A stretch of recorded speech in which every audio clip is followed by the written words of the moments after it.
ẹ gbọ́ níbo ni ọ̀gbẹ́ni Rufia Aregbesola níbo ni bàbá sá lọ níbo ni wọ́n wà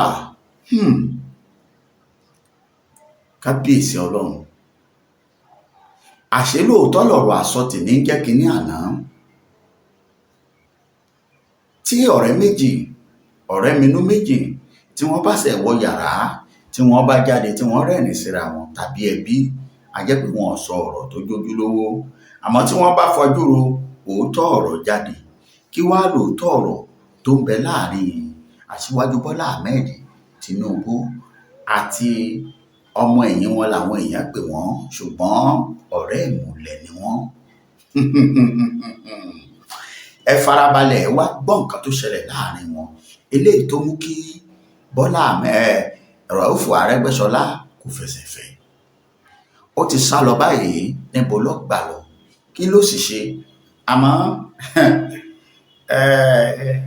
wọ́n ní ọ̀ká bímọ ọ̀lẹ̀ ó bóró k'Aregbesola tó kúrò kó tó lọ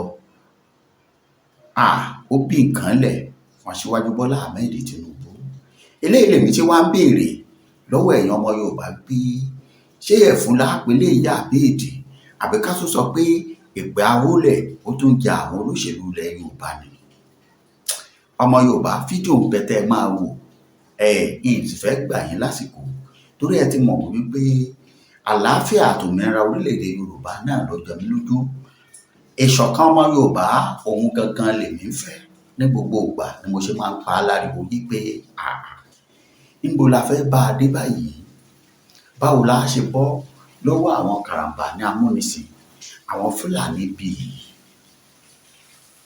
ṣé gẹ́gẹ́ bí Àfọ̀njá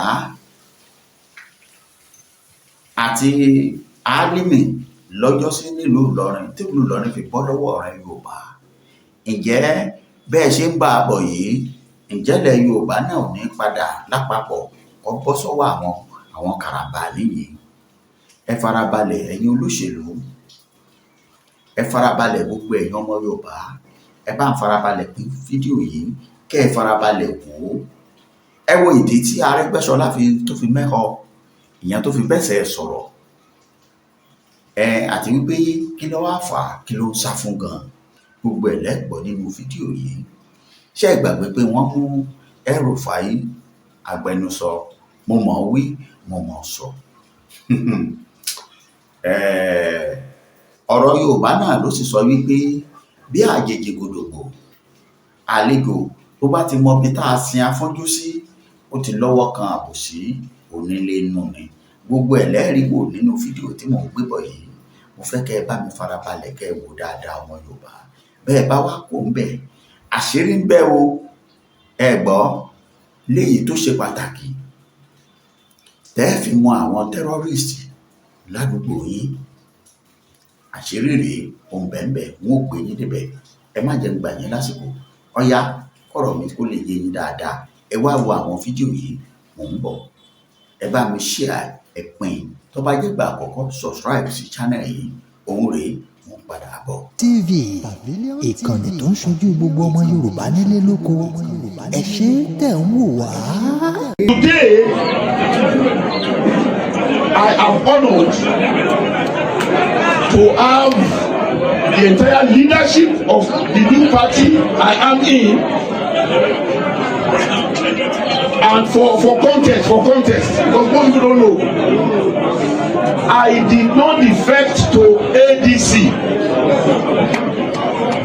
I joined with other Nigerians to adopt ADC as a platform to lead Nigeria from the darkness it is in now to a new light. How did it happen? Simple.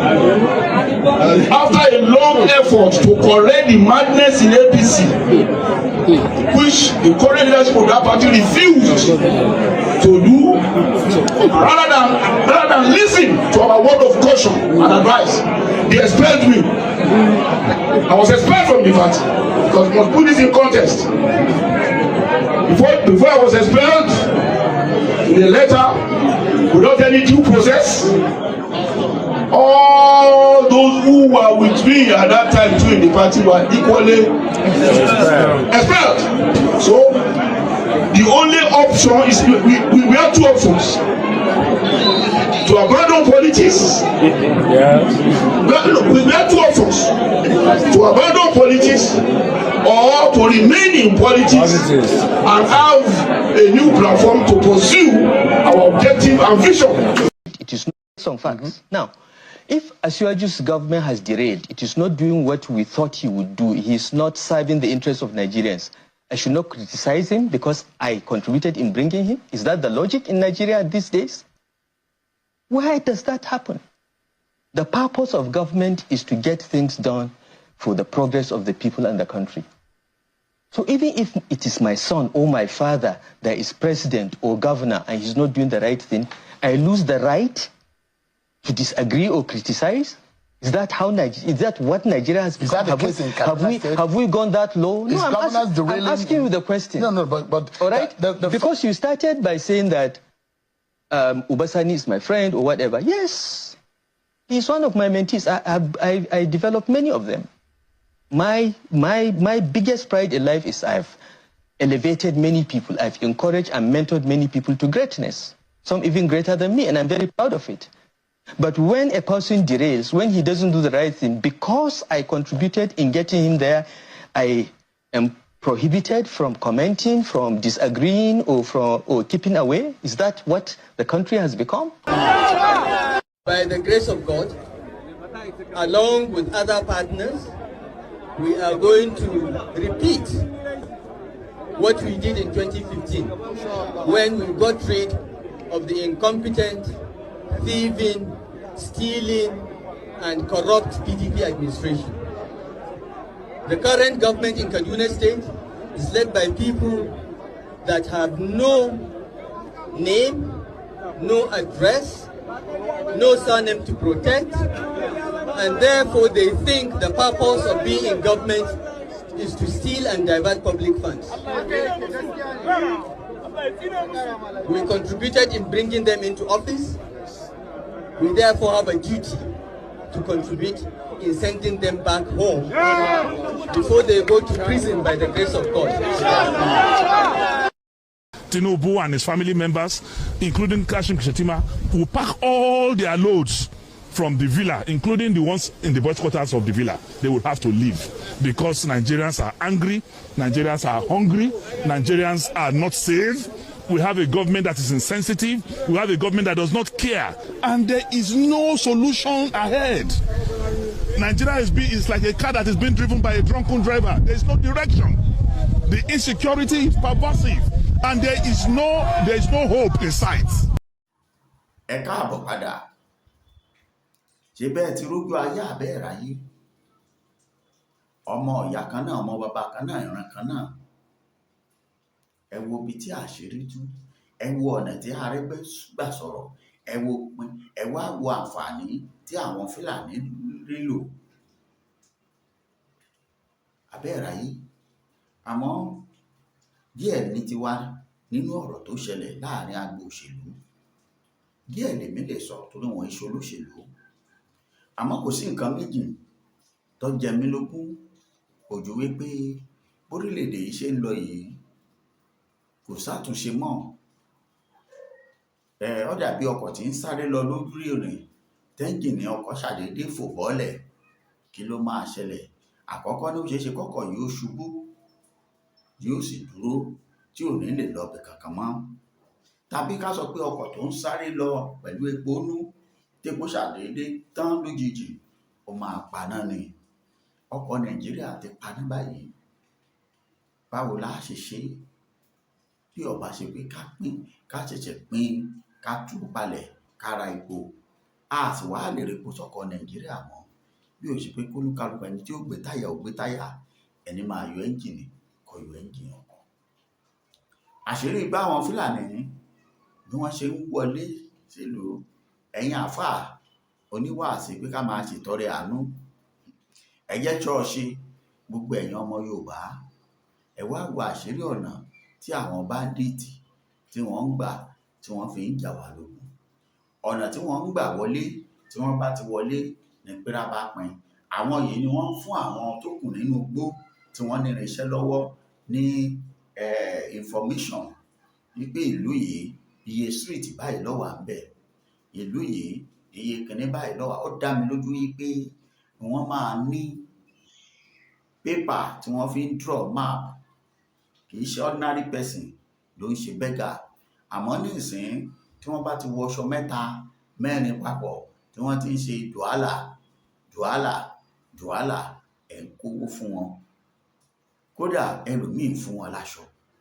Wọn ò mọ̀ pé wọ́n yọjú wọlé yín ní street báyìí. Ẹrú àwọn yìí tá a bá gbé wọn, àwọn ẹbí wọn ò rówó gbélẹ̀. Àmọ́ àṣírí ti tú ni mo fi fẹ́ kẹ́ ẹ farabalẹ̀ wo fídíò yìí. Kẹ́ ẹ lè bá mi send ẹ̀ kó lè délé kó dóko. Bẹ́ẹ̀ ni kí àwa pàápàá àwa ará Yorùbá aláàánú ará Samaria lọ́wọ́ àánú Bíbélì, aláàánú ilẹ̀ Yorùbá. Àní ṣera wa lóore. Bẹ́ẹ̀ bá rọ́mọ Yorùbá tébi ń pa sàárà yìí kan àwọn èpè sàárà àdọ́dọ̀ ẹ̀. Wọn ò ní raṣọ fún, wọn ò ní fún lówó bẹ́ẹ̀ ìyá alágbájá bàbá alágbájá ìgbowó yìí. Ṣùgbọ́n tẹ́ wa lọ́rùn láti so oúnjẹ lọ fún àwọn málà, láti gbówó ká lọ fi gbé lé wọn lọ́wọ́. Pàápàá lásìkò yìí ilẹ̀ tó ní tí ọ̀kọ́ ọmọ Yorùbá ò lè wá pẹpẹ wọn ò nílé lórí. Ẹ jẹ́ kó máa fi ṣọgbà mẹkáníìkì.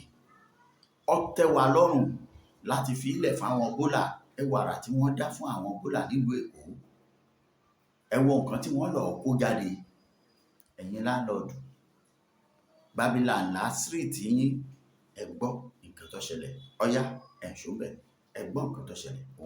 That bandits are now using to infiltrate communities undetected, and this revelation should send chills down the spine of every Nigerian. On Tuesday evening, February 11, 2026, a bandit disguised as a beggar was apprehended in Igbaja town within Ifelodun local government area of Kwara State. And what this arrested suspect revealed during interrogation has completely changed how security agencies and ordinary citizens must now view the seemingly harmless beggars and even mentally unstable individuals wandering through our neighborhoods. Elder Oyini Zube, who serves as the coordinator of the Joint Security Watch for Kwara South Senatorial District, confirmed the arrest to reporters and explained that this is part of a deeply disturbing trend where terrorists and bandits have begun disguising themselves as beggars and even pretending to be madmen in order to move freely among towns and villages without raising suspicion. Ẹ káàbọ̀ padà, ṣé ti rí gbogbo àdúgbò tí wọ́n wọlé àsìkò àwẹ̀ ti dé báyìí. Eléyìí á túbọ̀ mú wọn kí wọ́n ti dà wọ́n sí gbòòrò. Wọ́n á wá dúró lẹ́nu ọ̀nà mọ́ṣáláṣí. Wọ́n á ṣàdúrà ẹ fún wọn lówó. Owó tẹ́ ẹ fún wọn yẹn gangan kọ́. Ẹ ń fi owó yìí ra ọjọ́ ọkú yín lẹ̀ ni. Torí wípé àtọjọ́ tẹ́ ẹ san ránsọ̀mù. Torí wípé wọ́n ń lọ sí street, abúlé sábúlé, ìletò sí ìletò. Tẹ́ ẹ bá gba bí ìbílẹ̀ ẹ jáde sí, tẹ́ ẹ bá gba bí odò wà ńbẹ̀, ẹ má gba bẹ̀. Tẹ́ ẹ bá gba bí ọ̀nà rí, tẹ́ ẹ bá gba bí ìbílẹ̀ ẹ bá security, tẹ́ ẹ bá gba bí ní bá security bí. Ọmọ Yorùbá jẹ́ ti ráyé wípé àwa fúnra wa là fọwọ́ wa ara wàhálà síra wa lọ́rùn. Àmọ́ àṣírí ti tú báyìí. Ọpẹ́ lọ́wọ́ àwọn adániwáyé. Ẹ ṣé mo dúpẹ́. A tún pàdé. Ó dàbọ̀.